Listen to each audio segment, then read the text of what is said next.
더위가 심한데 은혜의 시냇가로 우리 모든 성도를 인도해 주실 줄로 믿습니다. 서로 인사하십시다. 환영합니다. 사랑합니다. 주 안에서 행복하시기 바랍니다. 저는 우리 한림 찬양대가 있다는 것이 얼마나 큰 기쁨인지 모릅니다. 감사합니다. 한림 찬양대가 없으면 무슨 기쁨으로 살아요? 한림 찬양대는 늙지도 않은 것 같아요. 항상 보면은요 천사들 같아요. 할렐루야. 노래하는 다윗, 의하는 다윗이에요? 그렇죠. 코로나 상황이 장기화되면서 참 힘들다, 어렵다 그런 분들이 참 많지요. 그런데 이런 상황에서도 또 잘 되는 사람은 잘 돼요. 잘 나가는 사람도 있어요. 이번 도쿄올림픽 양궁에서 광주의 안산 선수가 금메달 3관왕이 되었어요. 하나를 따기도 힘든데 3관왕이나 됐다. 참 네 집 딸인가 몰라도 그 부모들은 얼마나 행복하겠어요. 자랑스럽지 않습니까? 동물의 세계도 그렇습니다. 크고 힘이 세가지고 온 정글을 다 정복할 것 같은데 호랑이나 사자는 갈수록 수가 줄어듭니다. 그리고 멸종 위기에 있는 것입니다. 그런데 순하고 약하지만은 번성하는 동물도 있어요. 양은 자기를 보호하는 수단이 전혀 없습니다. 뭐 뿔이 있는 것도 아니고 또 억센 이빨이나 사나운 발톱이나 뭐 독수리 같은 그런 날개가 있는 것도 아니고 자기를 지키고 보호하는 수단이 전혀 없어요. 자기보다도 작은 동물에게 꼼짝 못하고 먹혀 죽는 그 나약한 그런 짐승인 것입니다. 또 양의 풀을 뜯는 그 주변에를 보면은요 사나운 짐승들이 어슬렁어슬렁 또 돌아다녀요. 스스로는 생존할 수 있는 능력이 없는 동물입니다. 그런데도 양떼를 보십시오. 얼마나 번성하지 않습니까? 이유가 어디 있느냐? 목자가 돌봐주기 때문인 것입니다. 항상 목자가 함께 있어서 그들을 지키고 돌보고 인도하고 그러기 때문에 늘 번성하는 거예요. 우리 인생도 그렇습니다. 아무리 이 세상 험하고 나 비록 약해도 인생에 좋은 목자를 만나면 얼마든지 잘 될 수 있을 줄로 믿습니다. 오늘 시편 23편은 다윗의 노래입니다. 시편 중에서도 대표적인 시라고 할 수 있죠. 잘 아시는 대로 다윗은 베들레헴에서 양을 치는 목동이었습니다. 참 약하고 천한 촌사람이에요. 아무도 그에게 어떤 기대를 하지 않았어요. 부모 형제도 앞으로 뭐 큰 인물이 될 것이다 그런 아예 생각을 안 했습니다. 또 자라나면서 시기와 미움도 많이 받았고 시련이 얼마나 많았는지 모릅니다. 양을 치면서 곰이나 사자와 싸우기도 하고 또 화살이 빗발치는 그런 전쟁터에서 정말 위태로운 순간들이 얼마나 많았는지 몰라요. 어렵사리 왕위에 오르기는 했지만은 가정사로 인해서 신복들의 배신으로 인해서 나라에 여러 가지 기근이 덮치고 재앙이 막 일어나고 그러면서 얼마나 곤혹스러운 그런 어려움을 많이 겪었는지 모릅니다. 그런데도 그 모든 어려움 다 이겨냅니다. 그리고 위대한 다윗 왕국을 건설하고 이스라엘의 등불로 역사의 길이 남는 인물이 되지 않습니까? 다윗은 노래를 잘 불렀어요. 자타가 공인합니다. 자기 스스로도 그랬어요. 노래를 잘한 다윗이다. 자기에 대해서 그렇게 말을 했어요. 늘 노래 부르면서 행복하고 즐겁게 살아. 아마 지금은 저 천성에서 새 노래를 부르면서 그렇게 지내겠죠. 오늘 본문 말씀은 3000년 전에 다윗이 불렀던 노래예요. 그런데 그 노래를 따라 부르는 사람들이 얼마나 많은지 모릅니다. 시편 23편을 소재로 해가지고 많은 노래들이 나왔어요. 아마 전 세계 수억 명은 되겠죠. 이 시편 23편 주는 나의 기르시는 목자시니 여호와는 나의 목자시니 여러 가지 노래가 나왔어요. 다윗이 어떻게 살았길래 그렇게 위대한 인물이 되고 그렇게 많은 복을 받은 사람이 되었는가? 여러 가지 다 잘해서 그런 것이 아니라 딱 하나 잘했어요. 목자를 잘 만났어요. 오늘 1절에 여호와는 나의 목자시니 내게 부족함이 없으리로다 그랬습니다. 여호와 하나님이 나의 목자라고 고백을 합니다. 우리 인생도 목자를 잘 만나야 행복이 있는데 하나님 같은 목자가 세상에 어디 있겠어요? 우리 하나님은 다윗의 목자뿐만 아니라 오늘 우리 모두의 목자고 우리 한 사람 한 사람의 목자이신 줄로 믿습니다. 우리 하나님은 우리 한 사람 한 사람을 양으로 삼으시고 우리로 말미암아 기뻐하시고 사랑하시고 돌보시고 이 양에게 뭐가 필요한가? 저 넓은 초장을 보면서 쉴만한 물가로 잔잔한 물가로 늘 좋은 곳으로 우리를 인도하고자 하시는 그런 하나님이신 것입니다. 오늘날 현대인들이 고민이 많고 불안과 두려움이 많은 것은 뭐 때문에 그러느냐? 이 하나님을 모르는데 그 원인이 있는 것입니다. 나를 도와주고 행복하게 해줄 목자가 하나님이신데 아니 하나님 제껴놓고 다른 데서 찾고 있어요. 많은 사람들이 돈이 목자인 줄로 생각을 합니다. 그러나 돈으로 해결하지 못할 문제가 얼마나 많습니까? 돈으로 우울증을 해결할 수 있습니까? 가정불화를 해결할 수 있습니까? 불면증을 해결할 수 있습니까? 조그마한 것도 해결 못해요. 그런데도 돈만 가지면 된다고 그렇게 생각하는 사람이 너무너무 많아요. 또 지식이 목자라고 생각합니다. 홍수처럼 밀려오는 정보와 지식. 그러나 아무리 많은 지식을 가져도 뭐가 옳은지 뭐가 맞는지 분간하지도 못할 때가 많아요. 그래서 솔로몬은 지식이 많을수록 근심도 많고 번뇌도 많다. 식자와 나는 것이 병이다. 그런 말이에요. 과학기술이나 권력이 목자가 될 수 있다. 그렇게 생각하는 사람도 있지만은 그렇지 않습니다. 아무리 기술이 발달이 되어서 우주여행을 하며 산다고 할지라도 내일 일을 알지 못해서 불안해하는 것이 바로 우리 인생인 것입니다. 기술로 인생 문제 다 해결할 수 없습니다. 누가 목자입니까? 어떤 사람들은 부모님이 목자인 줄 알아요.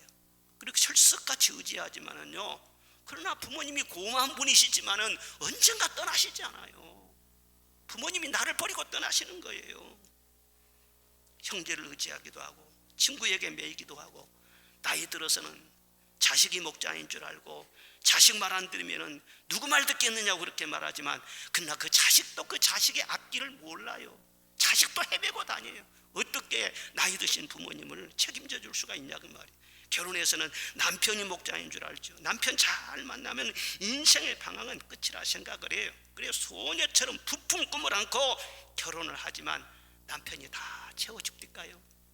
아내가 정말 나에게 참 만족을 줍니까요? 기대가 크면은 실망도 큰 것입니다. 사람은 사랑해야 할 대상이지 의지할 대상은 아니에요. 사랑하고 용서하고 위로하면서 함께 살아야 할 대상이지 어느 누구도 내 인생을 책임져 줄 수 있는 인생의 목자는 될 수 없다는 거예요. 또 어떤 사람들이 그러면 어디에 목자가 있을까? 어디 신통한 사람이 있을까? 그래서 신비한 사람을 찾습니다. 예수님이 뭐라고 말씀하셨어요?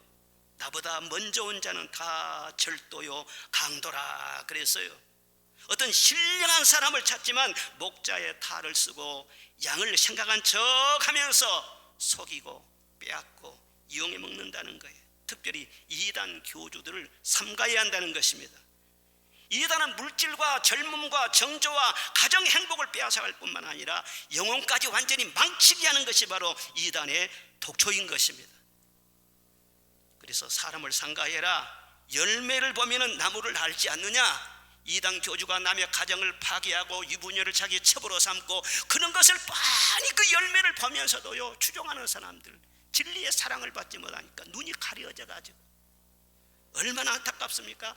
말세가 되면 영계가 혼란합니다. 그리스도가 여기 있다 저기 있다 많은 소문이 퍼지면서 자꾸 찾아다니는 것입니다. 영을 다 믿지 말라 말씀을 하셨습니다. 교회를 통해서 성령 받고 영을 잘 분별하고 예수님만 나의 그리스도라고 끝까지 고백하면서 주님의 양으로 그렇게 복되게 살아가시를 주의 이름으로 축원합니다. 예수님이 말씀하시기를 나는 선한 목자라 그러셨어요. 그러면서 나는 싹꾼 아니다. 또 그 말씀을 덧붙였어요.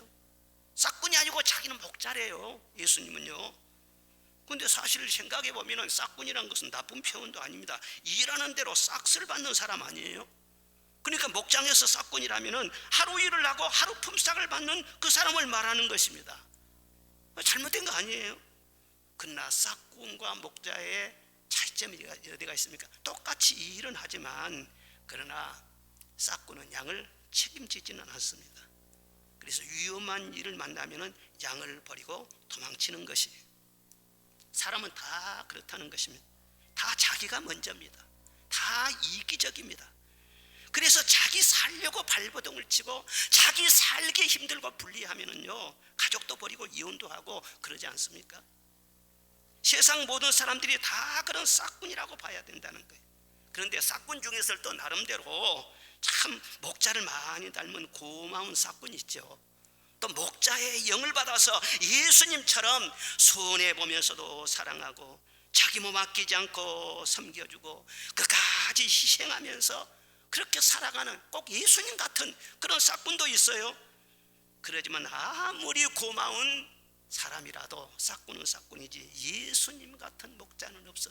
누가 나의 죄를 위하여 십자가에 피 흘려 죽으시고 지금도 나를 위하여 기도하고 계시고 내가 어떤 상황에 처하든지 변함없이 나를 사랑해 주시고 나를 품어주시고 나와 함께 하시고 그렇게 살 수 있는 예수님 같은 목자가 세상에 어디가 있습니까? 없어요. 없어요. 또한 우리는 내 자신이 목자라고 생각해도 안 되는 것입니다. 내가 그냥 이를 악물고 내가 열심히 노력하고 내가 열심히 공부하고 내가 나를 지켜야 된다 그렇게 생각하지만 내가 나 자신을 지킬 수 없잖아요. 내가 나의 목자가 될 수가 없는 거예요. 저는 처음 소라구에 있을 때 성지순례를 갔었는데 그 석양의 요르단 그 한 들을 쭉 버스 타고 우리 순례팀이 이게 지나가면서요 목장을 많이 봤어요. 양들이 이렇게 풀을 뜯는 그걸 많이 보고 지나갔어요. 근데 그 석양에 이렇게 해가 뉘어져 가는데 그때가 참 추웠습니다. 근데 목자들을 보니까 고생 많이 하더라고요. 그 들판에다가 모닥불을 피워놓고 옆에다 텐트 하나를 쳐놓고요 그 양들과 함께 집에 가지도 못하고 말이에요. 그렇게 함께 그냥 지내는 거예요. 야, 참 어렵겠다. 저렇게 목자들이 양을 지키려고 추위에 좀 떨면서 저렇게 참 고생 많이 하네. 그런 생각이 들었어요. 그러면서 제가 한번 생각해 봤어요. 내가 목사인데 참 내가 다른 양들을 책임진다. 저렇게 목자 노릇을 한다. 그것은 굉장히 힘든 일이구나. 아이고 나는 목자 안 할래. 목자 안 하고 나는 주님의 양으로 살래. 주님이 나의 목자가 되어주세요. 나는 영원한 주님의 양입니다. 내가 내 자신도 책임지지 못하고 내 인생도 책임지지 못하는데 내가 내 자식들을 책임집니까? 교회를 책임집니까? 교회 한 사람 한 사람을 어떻게 다 책임져 줍니까? 나는 그저 주님의 은혜를 받고 주님 따라가는 양이 되기를 원하오니 나를 다스려 주시고 교회도 가정도 다 주님이 목자가 되셔서 다스려 달라고. 여러분 목자 노릇을 하려면요 스트레스 엄청 받아요. 힘들어요. 어깨가 무거워요. 주님의 양으로 사시기를 바랍니다. 목자의 일은 목자에게 맡기고요 너무 짐지지 말아요. 이 시대의 위기가 무엇이냐? 자기 조금 안다고 자기가 조금 힘 있다고 좀 뭔가 가진 것 있다고 자기가 목자인 줄로 착각을 해요. 그리고 참된 우리의 목자이신 주님을 멀리하고 하나님을 시시하게 생각하고 무슨 일 하더라도 자기 생각과 판단대로 막 살려고 하고 이것이 바로 고생길이에요. 누구 때문에 고생한 것이 아니라 자기 자신 때문에 고생한 거예요. 다윗처럼 여호와는 나의 목자시니 아니 여호와만 나의 목자시니 내게 부족함이 없으리로다. 늘 이렇게 노래하면서 행복한 양으로 사시기를 주의 이름으로 축복합니다. 둘째로는 목자의 인도를 잘 따랐어요. 목자의 인도를 어떻게 했어요? 잘 따랐다는 거예요. 2절에 보니까 그가 나를 푸른 초장에 누이시며 쉴 만한 물가로 인도하시는 도다 그랬습니다. 의의 길로 인도하시는 도다 또 그랬습니다. 두 번이나 인도하신다는 말씀이 나와요. 목자는 언제나 한 곳에 머물러 있지 않습니다. 늘 양과 함께 해야 되기 때문에 마른 식량 즉 건포도라든가 말린 무화과라든가 이제 그런 그 식량을 준비해 가지고 늘 들에서 양들과 함께 지내요. 그러면서 이곳저곳으로 양들을 인도하는 것입니다. 양에게는 특성이 있는데 순하게 보이잖아요. 참 온순하게 보이고 그러잖아요.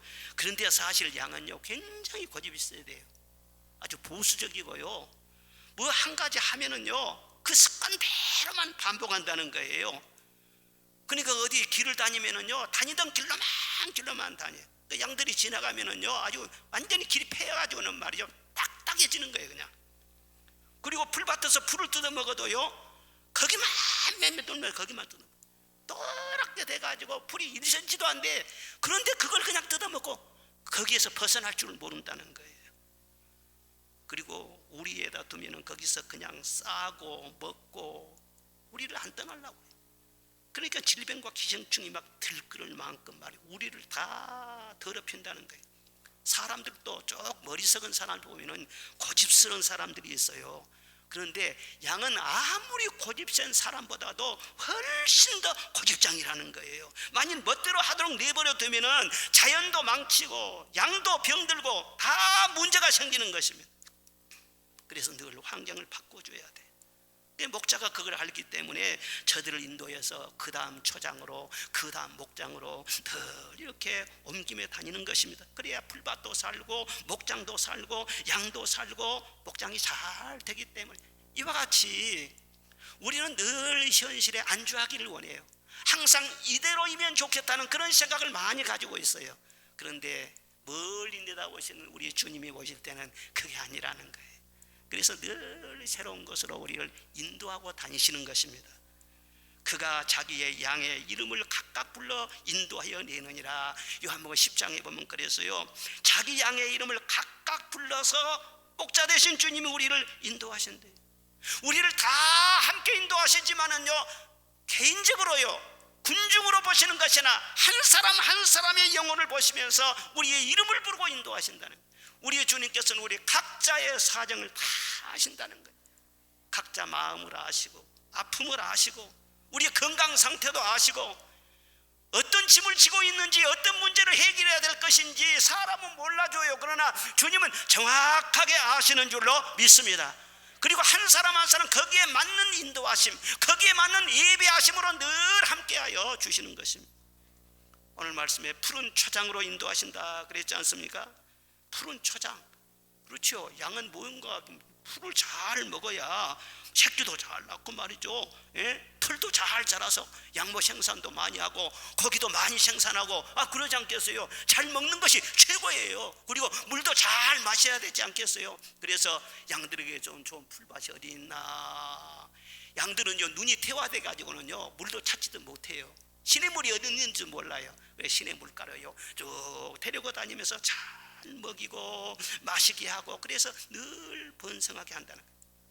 양에게는요 어려움이 많은 것이 아니라 이렇게 한가롭게 풀밭에서 풀을 뜯고 물을 마시면서 이런 그 평화로운 일상이 양들에게는 훨씬 많습니다. 하나님께서도 우리를 인도하실 때 꼭 그렇게 인도하세요. 우리 인생에 뭐 슬픔이 있고 고통이 있고 환난이 있고 그런 것 같지만요 그런 어려움을 당한 날보다도 평화롭고 잘 먹고 잘 마시고 잘 자고 기쁨으로 일을 하고 행복하게 살고 그런 날이 훨씬 많습니다. 평화로운 일상이 훨씬 많아요. 그것은 저절로 온 것이 아니라 하나님께서 그런 평안으로 인도하셨기 때문에 주 안에서 그런 평안을 누리고 있는 줄로 믿습니다. 그렇게 평화로운 일상이 있을 때 양이 열심히 먹고 열심히 마시고 잘 자라고 번식하고 그러는 것처럼 우리에게 이렇게 평안을 주실 때 사랑해야 할 사람 열심히 사랑하고 위로할 사람 열심히 위로하고 하나님 잘 섬기면서 후회 없이 살아야 될 줄로 믿습니다. 잘 먹어야 잘 자라잖아요. 우리 육신도 그렇지만 또 우리 영혼도 잘 챙겨야 돼요. 항상 우리가 건강하고 젊고 눈이 밝고 그런 거 아니에요. 성경 보고 싶어도 성경 볼 수 없는 그런 때가 올 수가 있어요. 예배를 드리고 싶어도 예배 드릴 수 없는 그런 때가 올 수도 있는 거예요. 항상 시간에 여유가 있고 항상 젊고 항상 좋은 환경이 주어진 것이 아니에요. 지금 이 환경이 참 하나님이 주신 선물이다 이렇게 생각하고 성경 한 장이라도 더 보고 찬송 한 장이라도 더 부르고 주의 이름이라도 한 번 더 부르고 한 번이라도 우리가 더 성전에서 제단 쌓고자 하는 그런 예배에 대해 사모하는 마음 갖기를 주의 이름으로 축원합니다. 늘 푸른 초장으로 은혜의 시냇가로 인도하세요. 그리고 영혼을 소생케 하신다, 그렇게 말씀하십니다. 우리 60만 살 찐 것이 아니라 영혼을 소생케 하신다는 거예요. 주님은 어떻게 우리 영혼을 소생하게 하십니까? 양들에게는 낮은 골짜기가 있어요. 철로역정에 보면은 순례자들이 골짜기를 여러 번 통과하게 됩니다. 그런데 자기를 낮추게 하고 비우게 하는 낮은 골짜기가 있어요. 그 낮은 골짜기로 반드시 통과하게 하는데 할 수만 있으면 사람들은요 그 골짜기를 피하려고 한대요. 그래서 인적이 드물다는 거예요. 사람들이 몰라서 그렇지 그곳은요 세상에서 가장 비옥하고 기름진 땅이라는 거예요. 대부분이 초원으로 덮여 있고 공기는 신선하고 아주 상쾌하고 안식이 가득한, 그건 실상 그 지역을 지나가는 사람들은요 너무너무 행복해 한다는 거예요. 비단 옷을 걸치고 다니는 사람보다 더 행복감이 넘친다는 거예요. 이 골짜기를 지나다 천사를 만난 사람도 있고 진주를 발견한 사람도 있고 생명의 말씀을 얻은 사람도 있고, 우리 주님도 옛적에 이곳에다가 오두막을 지어놓고 산책하기를 즐겨하셨다. 그리고 이곳에 살거나 지나가는 사람들을 위해서 우리 주님은 연금을 남겨주신대요. 그래가지고 정해진 날짜에 꼬박꼬박 지급이 된다는 것입니다. 이 신비로운 골짜기 이름이 뭐냐? 겸손의 골짜기인 거예요. 하나님은 겸손하게 하셔서 우리 영혼을 소생케 해주시는 줄로 믿습니다. 겸손한 자에게 은혜를 주시고 교만한 자는 물리친다고 했지 않습니까? 이사야 57장에 보면은 나는 마음이 겸손한 자와 함께 있나니 이는 겸손한 자의 영을 소생하게 하시고 통의하는 자의 마음을 소생하게 하려 함이니라 말씀하셨어요. 겸손과 여호와를 경외함의 보상은 재물과 영광과 생명이니라 말씀하셨어요. 그러니까 겸손한 자에게 꼬박꼬박 연금 나온다는 그런 말을 문학적으로 아주 재밌게 표현해 준 거예요. 겸손하게 늘 은혜 속에 살면은요 주님이 연금 주신다니까요. 아멘 한 사람만 주세요. 아이고 또박또박 연금이 나온대요. 그러니까 그때 필요한 은혜를 아시고는요 공급해 주신다, 그 뜻이지 않겠어요? 할렐루야. 하여튼 겸손하면은요 조금 육신적으로 고단하고 힘든 것 같아도 내 영혼이 막 소생합니다. 예?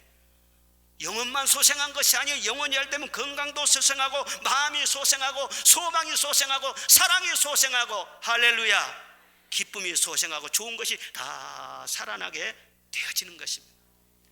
혹시 여러분들이 살면서 좀 내가 낮아지고 있다 그렇다면 하나님이 겸손의 골짜기로 나를 인도하시는구나 생각하고 그 자리에서 하나님이 예비하신 은혜가 있다는 것을 생각하고 사모하시기를 바랍니다.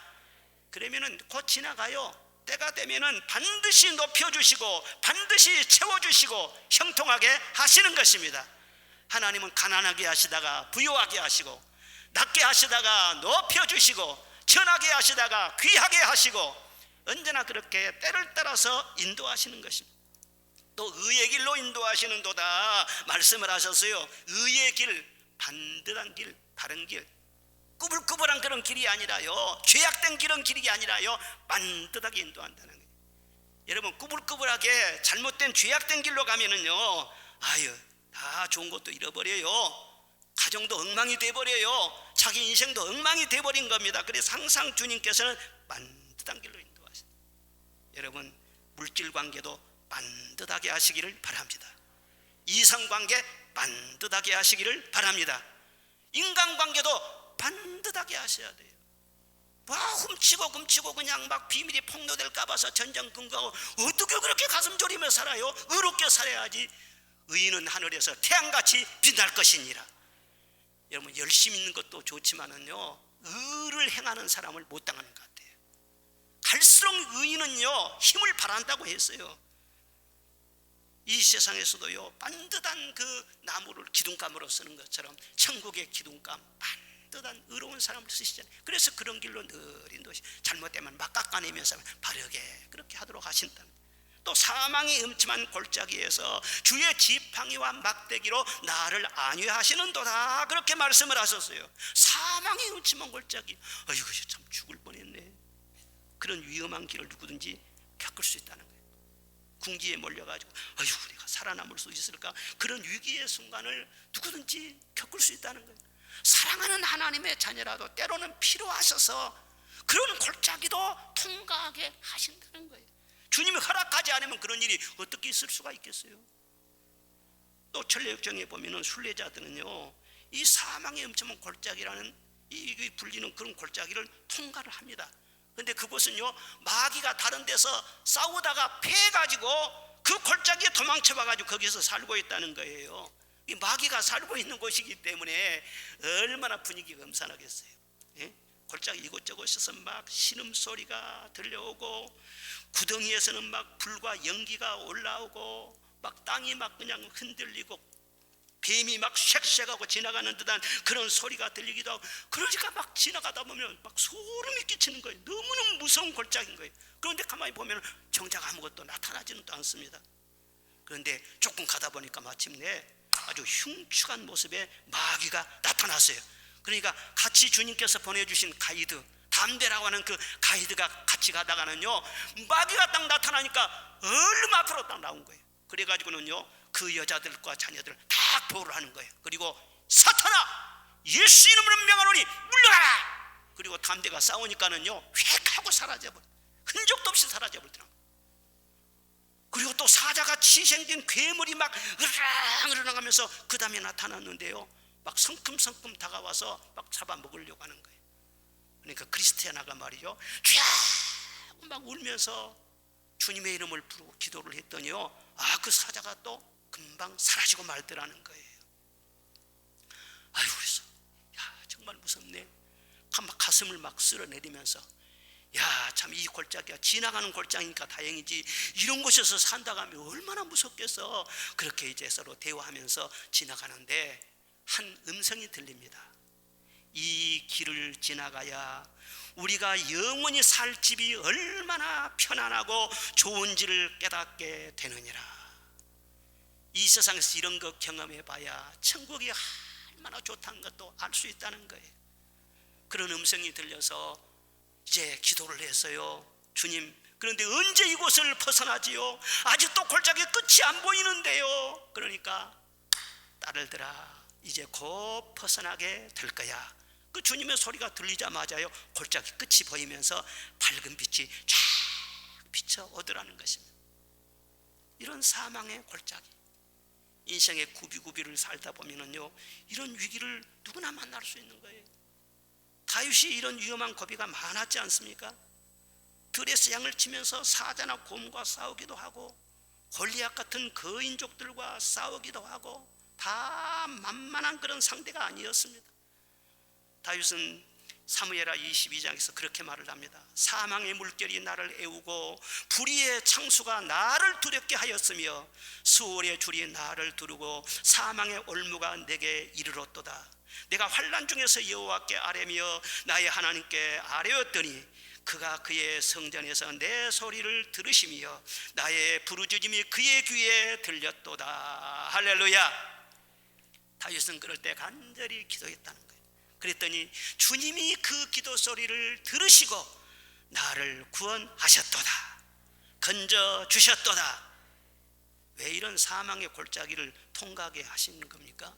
그 주님의 뜻이 있어요. 그건 뭐냐 하면은, 네가 이 세상에 살지라도 나 외에는 의지할 사람이 하나도 없어. 그 누구도 의지하지 말고 나만 의지해야 돼. 하나님 한 분만 오로지 의지하게 하시려고, 하나님께만 오로지 기도하게 하시려고, 그 하나의 목적이에요. 그래서 도저히 내 힘으로는 어떻게 못 해보고, 이거 참 절체절명의 그런 위기의 순간에 왔다. 그럴 때는 다른 것 없어요. 작정을 하든지 금식을 하든지 뭘 하든지 기도하는 것밖에 없어요. 저도 그런 골짜기를 수없이 많이 경험해 왔어요. 어렵게 사방에 봐도 나를 도울 자가 누가 있어요. 그때 내가 많이 불렀던 찬송이 주 떠나가시면 내 생명이 헛됩니다. 내 젊음도 헛되고 내 인내도 헛되고 내 수고도 또 주님 떠나가시면 나는 다 끝장입니다. 주님밖에는 의지할 분이 없습니다. 그렇게 기도했던 밤들이 얼마나 많았는지 몰라요. 여러분, 이 사망의 골짜기를 통과하면서 정말 하나님 의지하고 하다 보면은 통과만 하게 하시는 것이 아니라 성령을 부어주시고 기도의 응답을 주시고 모든 공포는 사라지게 되는 줄로 믿습니다. 내게 성령이 임하고 그 크신 사랑 나의 마음에 가득 채우며 모든 공포 내게서 물리치시니 내 마음 항상 주 안에 있도다. 기도하면 성령 받고 성령 받으면 마음속에 두려움이 사라지는 거예요. 성령이 일하시는 것입니다. 그 다음에는 기름으로 내 머리에 부으시고 그런 말씀이 나와요. 하나님은 기름 부으심으로 또 인도하신다는 것입니다. 기름 부으면 뭘 말을 하느냐? 권능을 말씀하는 것입니다. 기름 부음 받을 때 우리에게는 탁월한 지혜가 임하고 능력이 주어지는 것입니다. 평범했던 사람이 비범하게 되고 무명의 사람이 소문난 그런 사람이 되는 것입니다. 그래서 성경에 하나님의 쓰임받는 사람 거기가 다 기름 부음 받은 사람, 하나님이 쓰시는데 기름 부지 아니하고 쓰시는 사람은 한 사람도 없습니다. 우리 예수님도 요단강에서 세례를 받으신 후에 성령의 비둘기처럼 임하셨지 않습니까? 그 후에 갈릴리로 올라가는데 소문이 막 퍼져나갔어요. 그전에는 나사렛의 목수였습니다. 아무도 알아주는 사람이 없었어요. 그런데 기름 부음 받고 올라갔더니 말 귀신 쫓겨나가지, 병든 자가 고침을 받지, 막 그냥 기사와 이적이 일어나지. 그러니까 사람들이 막 소문이 퍼져 나가는 것입니다. 다윗도 평생 기름 부음을 3번 받았습니다. 첫 번째는 베들레헴에서 자기 집에서 예배드리면서 기름 부음을 받았어요. 그때 성령의 큰 감동이 있었어요. 그 후에 골리앗을 쳐 죽이고 이스라엘을 건져냈지 않습니까? 두 번째는요, 헤브론에서 유다 지파로부터 기름 부음을 받았어요. 늘 피난생활만 전전하다가 그때 그 기름 부음을 받고 유다 지파의 왕이 됩니다. 신분에 놀라운 변화가 온 것이죠. 그리고 세 번째는 예루살렘에서 이스라엘 12지파로부터 기름 부음을 받습니다. 그리고 온 이스라엘 12지파의 왕으로 등극하게 되는 것입니다. 그러니까 기름 부음을 받을 때마다 그의 위상이 완전히 달라지는 거예요. 이런 놀라운 기름 부으심의 은혜, 이 은혜가 우리 성도들에게도 함께 하시기를 바랍니다. 큰 일을 앞두고 있을 때 기름 부음이 필요합니다. 권능 받지 못하고 무슨 일을 하려고 하면은요, 역부족으로 쓰러지는 거예요. 뭐 연주를 한다든가 가수들이 노래를 부를 때 성령 기름 부음이 임해 보십시오. 사람이 부른 것이 아니라 얼마나 많은 사람에게 감동을 주는지 몰라요. 운동선수를 경기할 때도 기름 부음이 있으면은요, 경쟁에서 이길 수가 있는 거예요.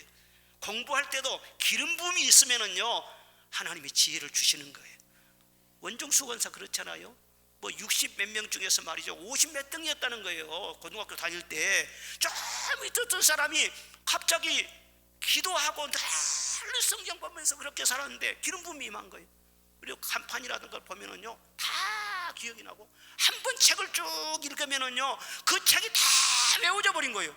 그리고 고등학교 졸업할 때는 말이죠, 1등으로 저래요. 서울대도 1등으로 들어가고, 졸업할 때도 1등으로, 의사고시도 1등으로 학교 가고. 어떻게 그런 짬이 뜬 사람이 그렇게 되게, 그게 기름 부음이라는 거예요. 저는 우리 청년들이나 학생들이 말이죠, 공부하는 거 보면은요, 참 짠해요. 저렇게 공부를 한다고 해서 인생의 길이 다 열리는 것은 아닌데 길이 저 길밖에 없으니까 저렇게 한다. 그럼 나는 꼭 다윗을 많이 닮은 그런 것 좀 있는 것 같아요. 나는 그만한 학생들 때요, 맨 노래 부르고 다녔어요. 주 하나님, 그렇게 노래를 많이 불러요. 바다에서 노래 부르고 산에 가서도 노래 부르고 맨 그렇게 하고 다녔어요. 뭐 그렇게까지 뭐 심각하게 공부하고 뭐 그렇게 한 건 아닌데, 그래도 지금 보면은요, 하나님 이렇게 쓰시잖아요. 인생 잘 살잖아요. 하나님의 은혜로 사시기를 바랍니다. 길이 한 군데만 있는 것이 아닙니다. 하나님이 함께 하시고 길 열어주시고 평생 책임져 주시면요, 여러분 자녀를 천하게 안 만들어줘요. 하나님이 책임져 주시는 거예요. 이 은혜에 대해서 여러분 눈을 뜨시기를 바랍니다. 여호와를 구할지어다, 그의 능력을 구할지어다. 이 기름 부음을 정말 이 시대는요 사모해야 할 시대예요. 경쟁이 이렇게 치열하고 바늘구멍 같고 그런 시대에 살면서 이런 기름 부음이 임하면은요 우리 성도들이 얼마나 잘 차고 나갈 수 있을까, 얼마나 우리 자녀들의 앞길이 평탄하게 될 것인가, 그런 저는요 간절함이 있어요. 또 평생의 선하심과 인자하심이 반드시 나를 따르리니, 그랬지 않습니까? 평생의 선하심과 인자하심이 따라온대요. 어떤 사람은 맨 잡으려고 쫓아다니는 사람이 있어요. 그런데 내가 태양을 보면은요 늘 뒤에 그림자가 따라 붙는 것처럼 선한 목자 되신 주님만 따라가다 보면은 선한 일이 말이죠, 좋은 일이 말이죠, 자꾸 따라온다는 거예요. 이 세상에는 두 종류의 사람이 있습니다. 성공이나 명예나 물질이나 행복을 잡으려고 막 쫓아다니는 사람이 있어요. 무지개를 잡으려고 막 쫓아다니는데 잡혀야지, 잡힐 듯 하면서도 안 잡혀지는 거예요. 그러니까 피곤하고 갈증이 나고 스트레스 많이 받고 너무 힘이 드는 것입니다. 그런데 어떤 사람들은요 그냥 슬슬 삽니다. 그런데도 좋은 사람 만나고 좋은 기회도 주어지고 좋은 일이 생기고 슬슬 사는데도 일이 술술 잘 풀리는 것입니다. 자꾸 좋은 일이 생각나요. 어떤 사람이 선한 목자 되신 주님만 절대로 그 초점을 놓치지 않냐고 쭉 따라갑니다. 모든 매사에 주님 뜻대로만 하려고 마음을 씁니다. 그렇게 하고 쭉 나가다 보면은요 주님이 보이지 않은 가운데요 다 역사하거든요.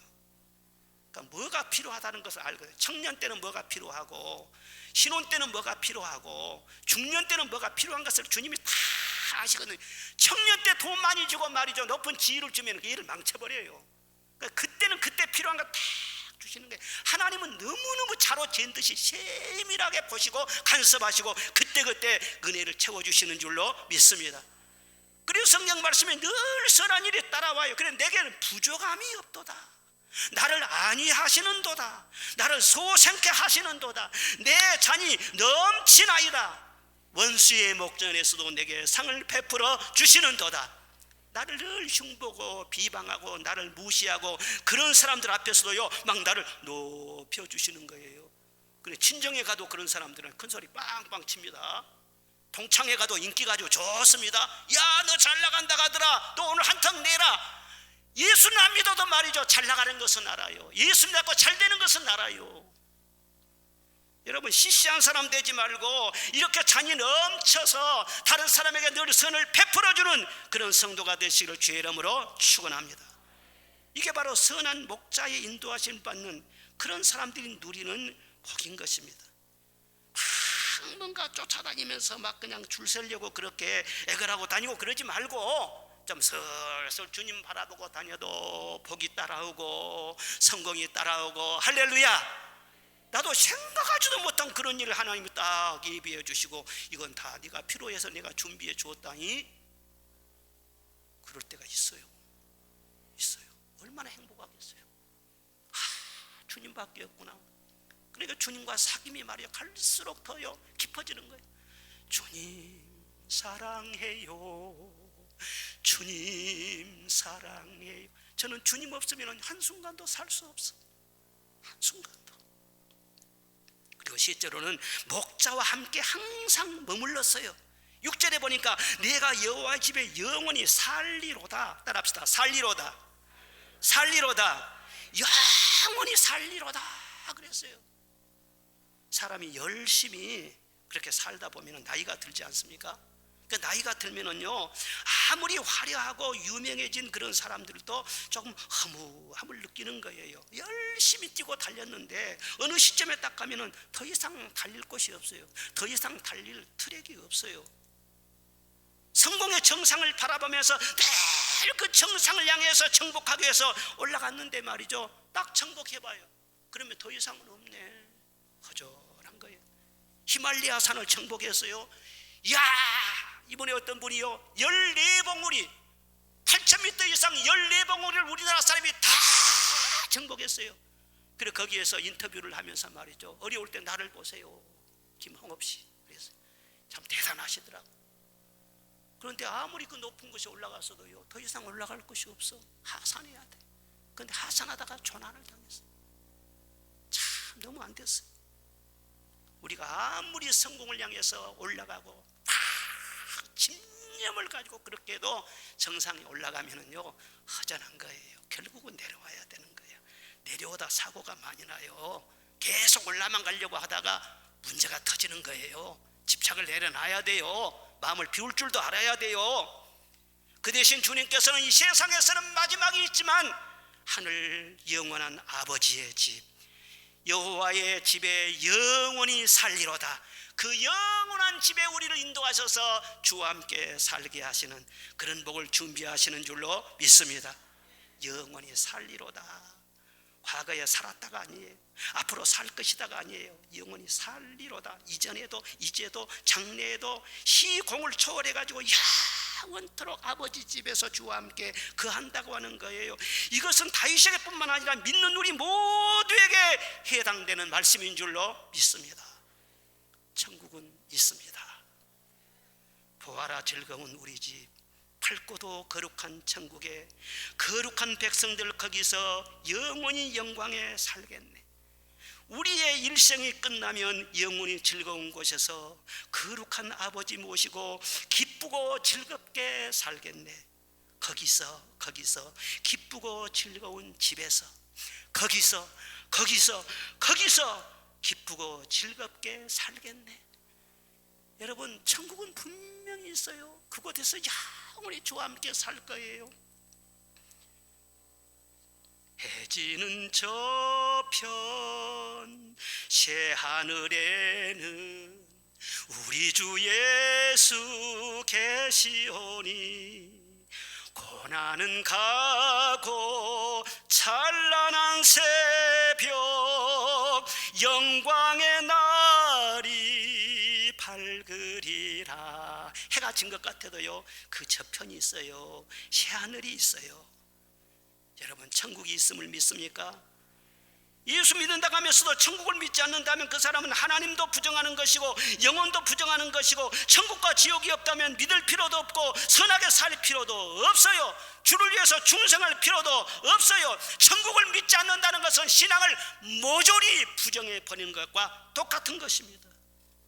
여러분, 이 땅에서 성령 충만하여 천국을 늘 세워나가며 경험하며 살다가 저 천국에서 영원토록 해와 같이 빛나는 성도 되시기를 주의 이름으로 축원합니다. 그렇게 늘 천국을 바라보고 사는 것은요 뭐 현실 도피로 사는 그런 것이 아니에요. 이 땅에 살면서도 늘 천국을 준비하며 사는 것을 말을 하는 거예요. 하늘에는 하늘 아버지 집이 있지만 이 땅에는 하늘 집이 모형이 뭐예요? 하나님의 성전인 줄로 믿습니다. 하나님 교회인 줄로 믿습니다. 그래서 다윗은 여호와의 집을 얼마나 사랑하고요 성전을 짓기 위해서 금 3,000달란트를 바쳤지 않습니까? 그것을 가지고 자기 아들 때에 황금 성전을 세웠지 않습니까? 다윗은 고백하기를 주의 집에 거하는 자가 복이 있나이다 그랬어요. 주의 집에 거하는 자가 복이 있나이다.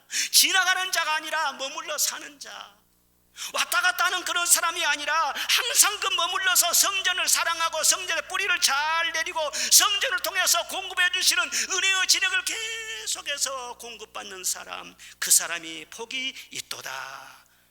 성전을 뜨내기처럼 지나다니는 사람 되지 말고 성전에다 마음 주고 성전에서 공급해 주신 은혜를 때를 따라 받으시기를 주의 이름으로 축원합니다. 성도들이 어떻게 해서 예수님 잘 믿다가 시험에 드느냐? 하나님은 좋아요. 하나님 없이는 살 수 없어요. 그런데 교회는요 가볍게 여기는 사람이 있어요. 하나님 없이는 사는데 말이죠, 성전은 말이죠 뭐 여기만 교회냐, 여기 교회 아니면 다른 데도 교회 있는데, 이런 식으로 가볍게 생각해버려요. 사람이 축복을 많이 받아도 가정을 경홀히 여기면은요 받은 복 다 잃어버려요. 아주 어리석은 사람이 돼버려요. 이와 같이 교회도 교회를 통해서 은혜를 받았잖아요. 성령 받았잖아요.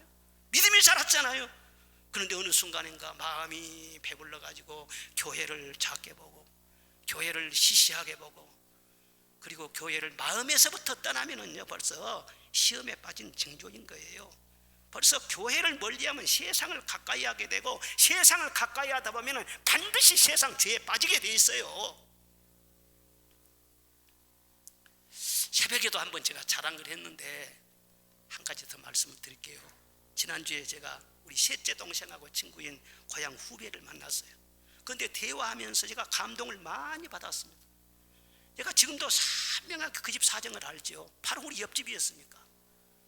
아주 가난했어요. 자기 어머니가 많이 아파가지고는요, 가세가 말이 계속 기울어지는 거예요. 그 가정 형편이 어려우니까 세상에 초등학교 겨우 나왔어요. 그리고 지금 객지 생활을 하고 있는데, 그 사이에 말을 들어보니까 얼마나 복을 많이 받았는지. 돈만 많이 번 것이 아니라요, 그 삶이 너무너무 감동적이고 아름다운 삶을 살아온 거예요. 자기 친어머니가 아들만 셋을 낳고 돌아가셨거든요.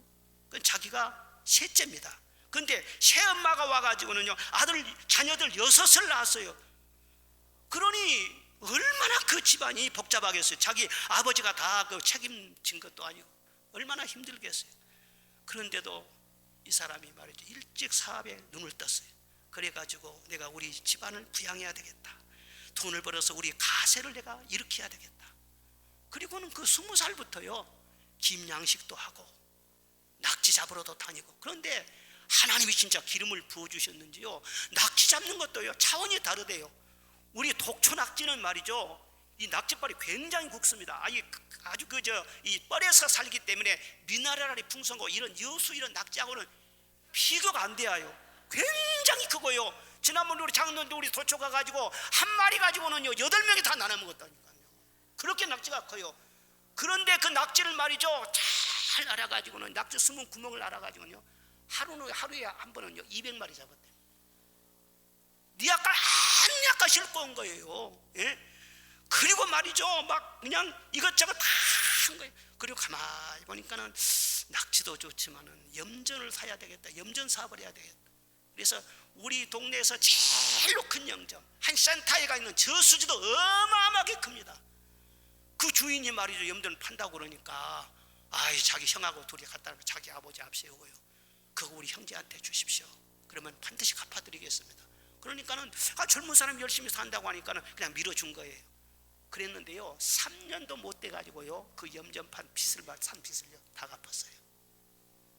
얼마나 지혜롭게 하고요. 다른 사람들을 소금 100가마니 생산하면 이 사람이 200가마니 생산하는, 하나님이 지혜를 주시니까 잘해가지고. 그래서 자기 가세를 일으키고 자기 동생들 다 돌보고, 그리고 그 어마어마한 영전 말이죠, 자기가 사실은 다 산 거거든요. 그때 자기 형한테 돈 한 푼 받지 않고요 다 밀어줬어요. 그리고 빈손으로 광주 나와서 내가 뭘 해야 될까, 자동차가 많으니까 자동차를 고치면은 뭔가 사업이 되겠다. 전혀 모르는 사람이 학원에 다니면서 자동차 정비를 배웠다는 거예요.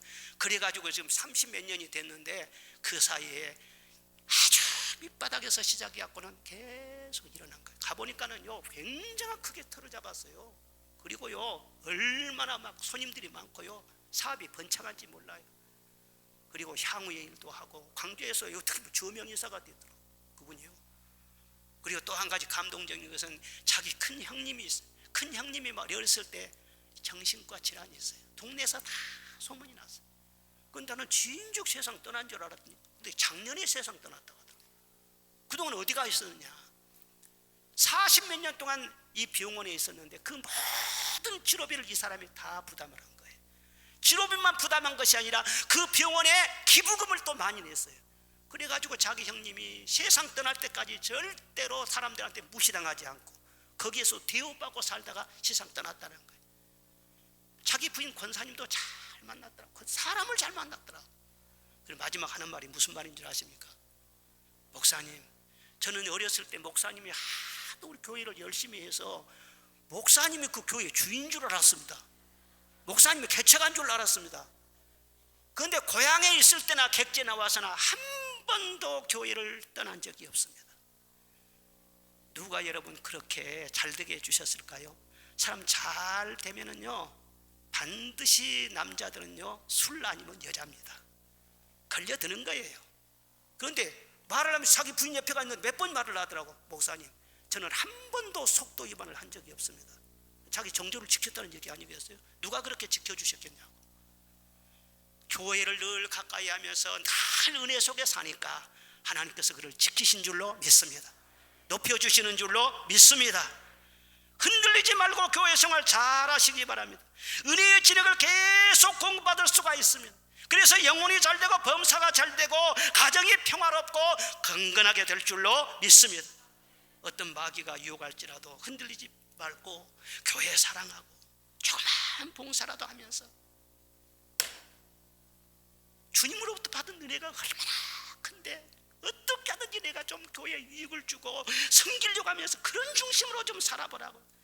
자기가 아무리 손해를 보더라도 교회 피해 없도록 하고 아무리 힘들어도 교회에 힘들지 말게 하고 주님의 교회 사랑하시기를 바랍니다. 성전의 복을 주시고 다윗의 복을 주실 줄로 믿습니다. 주님 만나는 그날까지 교회 생활에 시험 들지 말게 하여 주시옵고 교회를 통해서 받은 복이 계속 이어지게 하여 주옵소서. 다윗은 노래를 잘하는 사람이에요. 우리도 다윗처럼 주님 모시고 늘 노래하면서 순례의 길을 갈 수 있기를 바랍니다. 그리고 이 노래가 저 천국에서 새 노래로 영원토록 이어지는 그런 복이 저와 여러분에게 함께 하시기를 주의 이름으로 축원합니다.